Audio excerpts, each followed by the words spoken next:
You mentioned export controls. Yeah. Why can't the U.S. and China both have a country of geniuses on a data center? Why can't, why won't it happen, or why shouldn't it? Why shouldn't it happen? Why shouldn't it happen? I think if this does happen, then we kind of have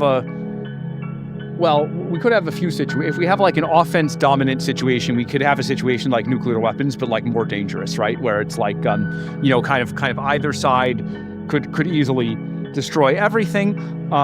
We could also have a world where it's unstable. Like the nuclear equilibrium is stable, right? Because it's like deterrence. But let's say there were uncertainty about like if the two AIs fought, which AI would win. That could create instability, right? You often have conflict when the two sides have a different assessment of their likelihood of winning, right? If one side is like, oh yeah, there's a 90% chance I'll win, and the other side's like, there's a 90% chance I'll win, then a fight is much more likely. They can't both be right, but they can both think that.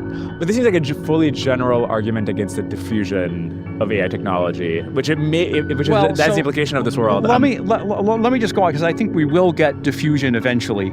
The other concern I have is that the governments will oppress their own people with AI, and so I'm worried about some world where you have a country that's already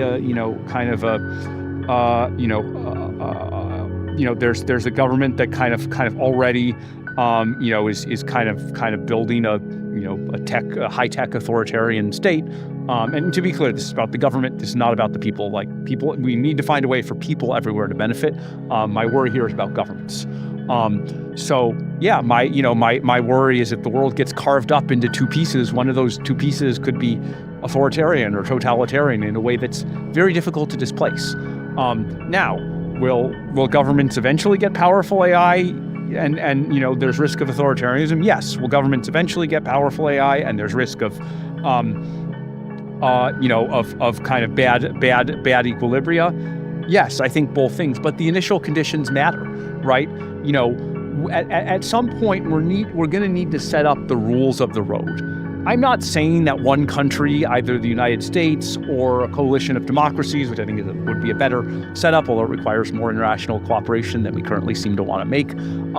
But I don't think a coalition of democracies or certainly one country should just say these are the rules of the road. There's going to be some negotiation, right? The world is going to have to grapple with this.